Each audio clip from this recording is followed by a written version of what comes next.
Hey yo, what's good reader fam? Welcome back to my channel. Hope you're doing well, hope you're enjoying your last bit of summer, and that you're not dying because of how hot it is outside. Today I'm going to be playing book trope bingo. Now I thought that I had come up with this idea, I was like, I am genius, but then I did some googling and found out that Book Riot, the book blog, had actually come up with this first. So I gotta give credit where credit is due, they came up with this, they've got their own book bingo charts on their book blog, but I decided to come up with my own book trope bingo chart and play it with my books. This would be more fun with friends, but the only friends I've got here are my books, so technically I will be playing this game with my friends. What you think about that? If you don't know how to play bingo, I'm not sure how to help you other than let Google be your guide. So like I said, I came up with this book trope bingo chart and I put a bunch of book tropes on there. If you guys want to play along or make your own book bingo trope video, then I will leave a link down below in the description to where you can print off this chart or just download it. I've got all my bingo numbers in this mug that I got from one of you guys. One of you guys made this for me. It says, "We weren't like other people, we were peculiar." I'll be pulling the numbers at random, and then whatever trope that guides me to, I will have to pair it with a book. Until I hit that bingo. That sounds like a dance move. Hit that bingo! What would that even look like? I'm not sure that I want to know what that would look like. So without further ado, let's get started. We're gonna start off by hitting up that free space, because who doesn't love free things? Not all things in life are free, so the things that are free, we gotta snatch up. And when those free things are books, then we really gotta snatch them up. I'm pretty sure we all become monsters when free books are involved, as it should be. Picking my first number, here we go. My first coordinates are B1. B1 leads me to the Golden Trio. We've got many options for this. A lot of books have those three characters that end up shining. They work together, fight the good fight, and 2 out of 3 of them end up in a romantic situation at some point. Unless they're siblings like the Baudelaires. This is a trope that I'm not tired of seeing because I love seeing a group of characters come together and outsmart, outplan, outman the baddies, and take them down and get that victory. What could possibly be more satisfying? Absolutely nothing. Anyway, the Golden Trio that I'm gonna choose for this one, I don't want to go with a cliche answer like the Baudelaires, or Harry, Ron, and Hermione, or Percy, Annabeth, and Grover. We've got to fulfill that I'm not like other girls trope and pick something different. So I'm gonna go with the Iron Trial by Cassandra Clare and Holly Black. We've got a trio here. They're pretty golden if you ask me, and it consists of Callum, Tamara, and Aaron. Bada bing, bada boom. We have successfully fulfilled our first actual slot, since we didn't really have to work for that free space. Time for the next number.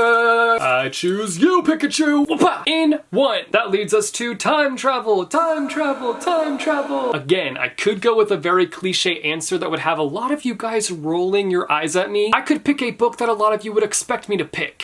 Am I making myself clear here? But for the sake of the eye rolls and the urge to be different, I'm going to avoid that specific book. Instead, I'm gonna go with another cliche answer, and that is Passenger by Alexandra Bracken. Mehta, our main girl, one day finds out that her family is involved with time traveling, and she's shot back in time on this scavenger hunt to search for this very important object. And it's muy importante that she gets her hands on it, or bad things will happen to her, even though technically bad things already end up happening to her. Like the fact that her family kept this whole time traveling thing a secret for so long, that's sucky. Also, she's sent back in time and is not prepared at all. That's suckier than sucky in my opinion. Putting a star on time travel. If you guys could travel back in time, what year would you go to? Let me know in the comments down below. Time for the next number. Here we go.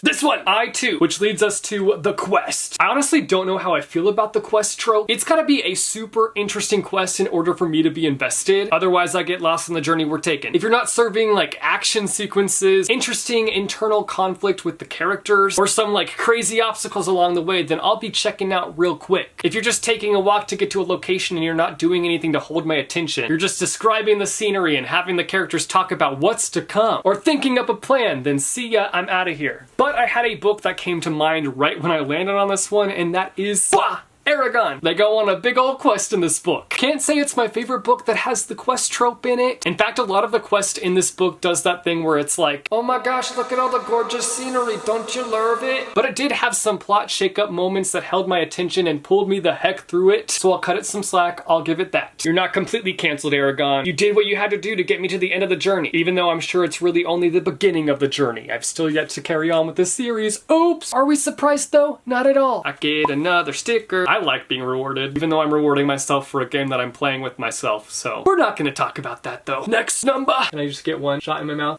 Ah! Oh man, that did not work in my favor. I'll do the one that I dropped. Yeah! B4! B4 is Hate to Love. This is one of my favorite tropes. If you're gonna give me a trope, give me this one. I don't even care if there are things in the book that I don't like. If you have this element, it will swallow me whole and I'll probably lose sight of all the things in the book that I don't like. I honestly haven't even read that many books where it's enemies to lovers, so if you've got the Rex, books, you know where to deposit them. And if you don't know where to deposit them, don't worry, don't be embarrassed, just leave them down below in the comments, okay? For this one, I'm gonna go with Papa, The Princess and the Fangirl by Ashley Poston. I won't say who it happens with because obviously that's pretty spoilery, but it's like so obvious the second that these two characters start interacting, like you know they're gonna end up together. And honestly, usually when that happens, like when I can tell right off the bat that there are two characters that are going to end up together, like it really bothers me. But because of the circumstances in this book and the fact that they didn't like each other, I was okay with it. It did not bother me one bit. I let it slide. Wapa, got another star. And the next number is...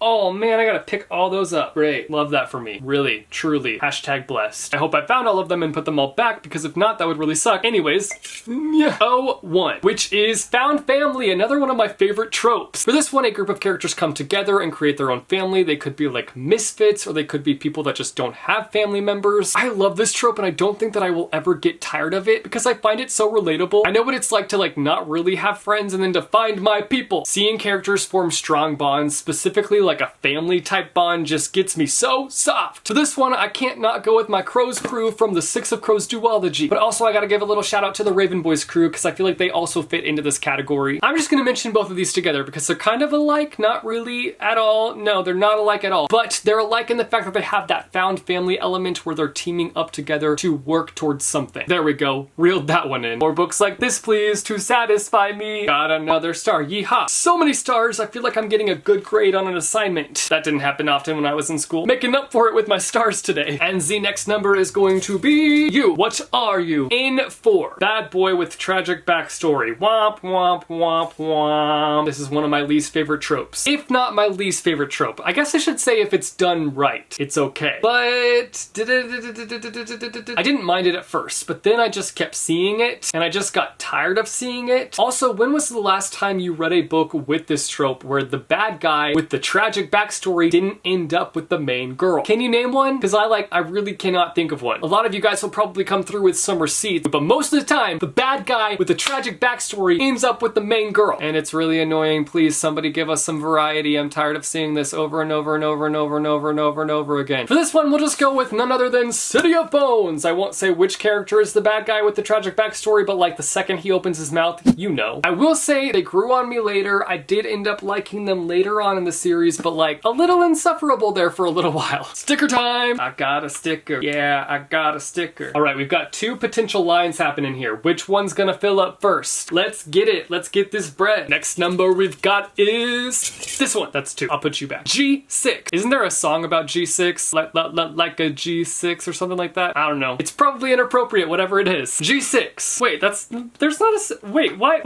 What? G4. Wow, love that I can read my own handwriting. G4 is parent keeping secret. And it's on my potential line. Success! Parent keeping secret. Ooh, hot. Oof, the amount of books that could work for this one is absurd. Like I literally already talked about a book today that could work for this one. Passenger by Alexandra Bracken. The mom keeps from Etta the fact that she's involved in time travel. I'm actually gonna go with a book that I'm currently reading though, and that is Wonder by Rj Palacio. The parents kept a secret for the son in this one. Even though it's revealed really early on, I'm not gonna say it because I don't want to spoil it, but I was so frustrated with them.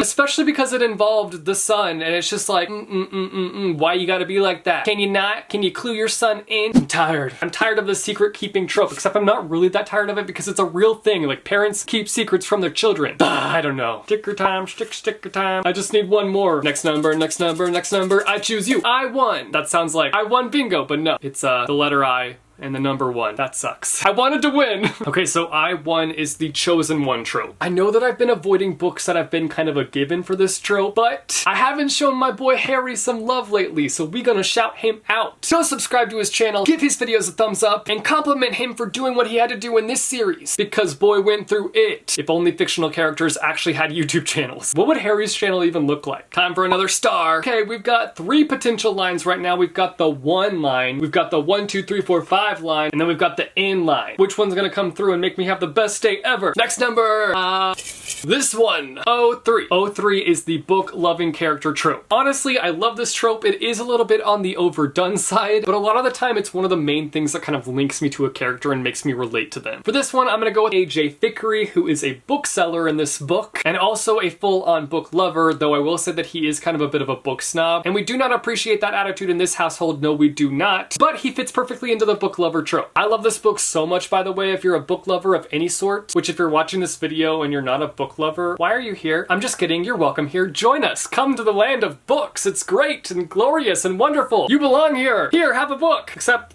that's my book, but you should get this one from the library. It's great. Oh wait, this isn't a book recommendations video? My B. I feel like all my videos end up being a book recommendations video, because how can I talk about books in all shapes and sizes and not recommend some of them, you know? I'm sure there's a way, but I will never figure it out. Time for another sticker. Whoopah! Book-loving character gets a star. The next number is going to be you. Who are you? We've got O5. O5 is broken family. This is a trope where the family is broken.